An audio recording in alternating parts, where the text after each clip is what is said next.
ഗജമുഖനോ മോക്ഷത്തിൻ ഇരുപടി കടന്നയ്യ ആഞ്ജനേയ സ്വാമി അരികത്ത് രാമരാമേതി ജപിച്ചങ്ങു നിന്നു ലക്ഷ്മണന്റെ ഉള്ളിനകത്തൊരു പൂത്തിരി കത്തി വിരിഞ്ഞങ്ങു നിന്നു ആഞ്ജനേയ സ്വാമി അരികത്ത് രാമരാമേതി ജപിച്ചങ്ങു നിന്നു ലക്ഷ്മണന്റെ ഉള്ളിനകത്തൊരു പൂത്തിരി കത്തി വിരിഞ്ഞങ്ങു നിന്നു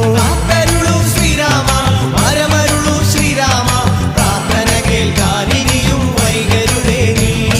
കാത്തരുളൂ ശ്രീരാമ വരമരുളൂ ശ്രീരാമ പ്രാർത്ഥന കേൾക്കാനിനിയും വൈകരുതേ നീ ഒന്നാനാം അമ്പെടുത്ത് രാമനയണ നേരമതയോ ലങ്കേശൻ രാവണന്റെ നെഞ്ചിലിടുക്കിയായി വല്ലാതെ മോഹമുണർന്നു മൈഥിലിയെ കട്ടതുകൊണ്ട് എന്തെല്ലാം മുകില് വന്നെന്റെ കൈലാസനാഥ